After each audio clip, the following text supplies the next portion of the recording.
Chapter 11. I had indeed had a very long talk with the crafty little politician, and on regaining my quarters I found that dinner was half over. To be late at meals was against a standing rule of the establishment, and had it been one of the Flemish ushers who thus entered after the removal of the soup and the commencement of the first course, Monsieur Pelet would probably have greeted him with a public rebuke, and would certainly have mulcted him both of soup and fish.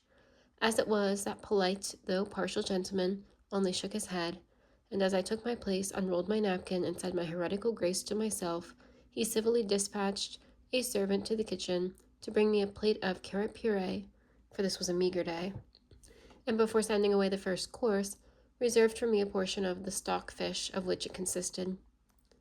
Dinner being over, the boys rushed out for their evening play. Kint and Vandam, the two ushers, of course, followed them. Poor fellows, if they had not looked so very heavy, so very soulless, and so very indifferent to all things in heaven above or in the earth beneath, I could have pitied them greatly for the obligation they were under to trail after those rough lads everywhere and at all times. Even as it was, I felt disposed to scout myself as a privileged prig when I turned to ascend to my chamber, sure to find there, if not enjoyment, at least liberty. But this evening, as had often happened before, I was to be still further distinguished. Well, a bad topic, said the voice of Monsieur Pelet behind me as I set my foot on the first step of the stairs. Where are you going? Come to the dining room, so I can scold you a little. I beg pardon, monsieur, I said as I followed him to his private sitting room, for having returned so late. It was not my fault. That is just what I want to know, rejoined Monsieur Pelet as he ushered me into the comfortable parlor with a good wood fire, for the stove had now been removed for the season. Having rung the bell, he ordered coffee for two, and presently he and I were seated, almost in English comfort, one on each side of the hearth, a little round table between us, with a coffee pot as sugar basin, and two large white china cups. While Monsieur Pelet employed himself in choosing a cigar from a box, my thoughts reverted to the two outcast ushers, whose voices I could hear even now crying hoarsely for order in the playground. Surveillance is a great responsibility. Pardon? Said Monsieur Pelet. I remarked that I thought Messieurs Vandam and Kint must sometimes be a little fatigued with their labors. Beasts of burden, murmured scornfully the director. Meantime, I offered him his cup of coffee. Help yourself, my boy, said he blandly, when I had put a couple of huge lumps of continental sugar into his cup.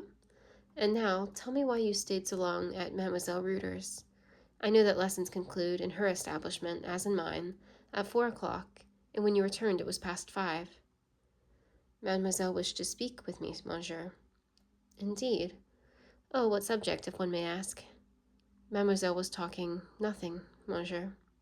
A fertile topic. And did she discourse thereon in the schoolroom, before the pupils? No. Like you, monsieur, she asked me to walk into her parlor. And Madame Reuter, the old duenna, my mother's gossip, was there, of course? No, monsieur. I had the honor of being quite alone with Mademoiselle. It's pretty, that.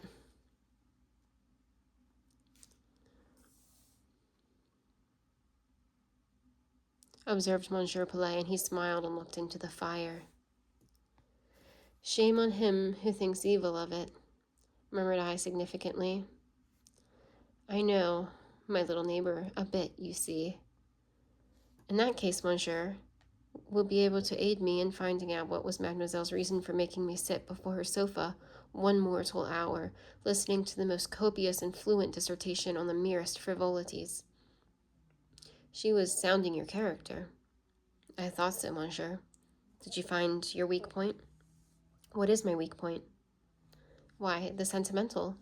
Any woman sinking her shaft deep enough will at last reach a fathomless spring of sensibility in thy breast, Crimsworth. I felt the blood stir about my heart and rise warm to my cheek. Some women might, monsieur. Is Mademoiselle Reuter of the number? Come, speak frankly. My son, she is still young. Older than you, perhaps, but just enough to blend the tenderness of a little mother with the love of a devoted wife. Doesn't that suit you perfectly? No, monsieur. I should like my wife to be my wife and not half my mother. She is then a little too old for you? No, monsieur. Not a day too old if she suited me in other things. And what does she not suit you, William? She is personally agreeable, is she not? Very. Her hair and complexion are just what I admire, and her turn of form, though quite Belgian, is full of grace. Bravo. And her face, her features, how do you like them? A little harsh, especially her mouth. Ah, yes, her mouth, said Monsieur Pelet, and he chuckled inwardly. There is character about her mouth, firmness, but she has a very pleasant smile, don't you think so? Rather crafty. True, but that expression of craft is owing to her eyebrows. Have you remarked her eyebrows? I answered that I had not. You have not seen her looking down, then? Said he. No. It is a treat notwithstanding. Observe her when she has some knitting or some other woman's work in hand, and sits the image of peace, calmly intent on her needles and her silk, some discussion meantime going on round her, in the course of which peculiarities of character are being developed, or important interests are canvassed. She takes no part in it. Her humble, feminine mind is wholly with her knitting. None of her features move. She neither presumes to smile approval nor frown disapprobation. Her little hands assiduously ply their unpretending task. If she can only get this purse finished or this bonnet grake completed, it is enough for her.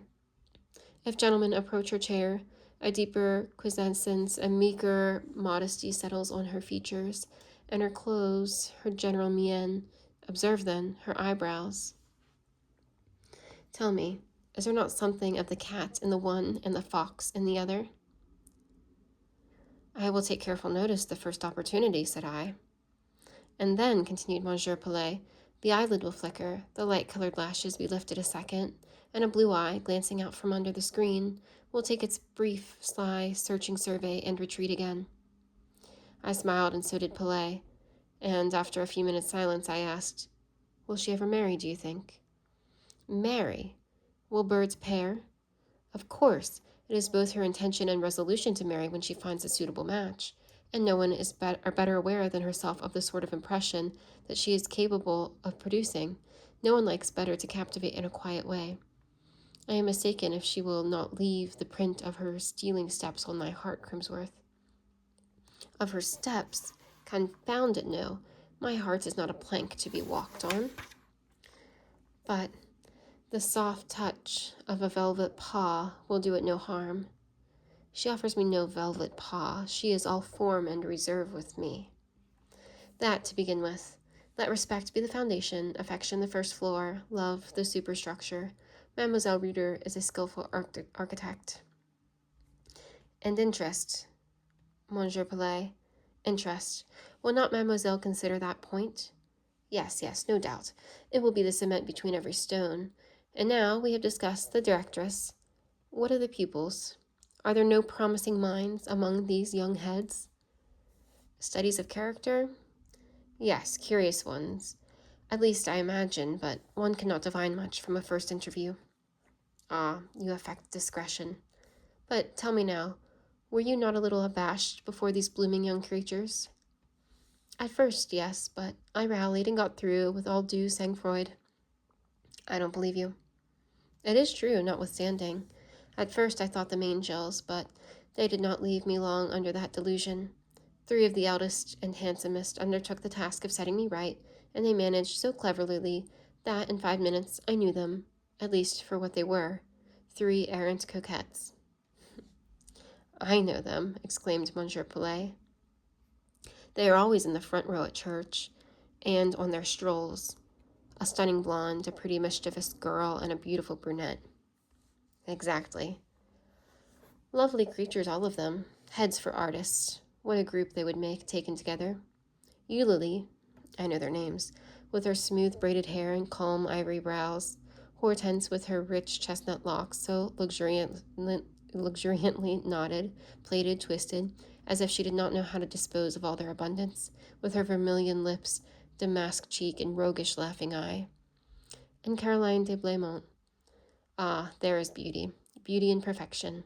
What a cloud of sable curls about the face of a houri. What fascinating lips. What glorious black eyes. Your Byron would have worshipped her, and you cold, frigid islander, you played the austere, the insensible, in the presence of an Aphrodite so exquisite. I might have laughed at the director's enthusiasm had I believed it real, but there was something in his tone which indicated got up raptures. I felt he was only affecting fervor in order to put me off my guard, to induce me to come out and return. So I scarcely even smiled. He went on. Confess, William, do not the mere good looks of Zoraide Reuter appear dowdyish and commonplace compared with the splendid charms of some of her pupils? The question discomposed me, but I now felt plainly that my principal was endeavoring, for reasons best known to himself. At that time I could not fathom them, to excite ideas and wishes in my mind alien to what was right and honorable. The iniquity of the instigation proved its antidote, and when he further added, each of those 3 beautiful girls will have a handsome fortune, and with a little address, a gentlemanlike, intelligent young fellow like you might make himself master of the hand, heart, and purse of any one of the trio. I replied by a look and an interrogative "Monsieur," which startled him. He laughed a forced laugh, affirmed that he had only been joking, and demanded whether I could possibly have thought him in earnest. Just then the bell rang. The play hour was over. It was an evening on which Monsieur Pelet was accustomed to read passages from the drama in the Belles Lettres to his pupils. He did not wait for my answer, but rising, left the room, humming as he went some gay strain of Beringers.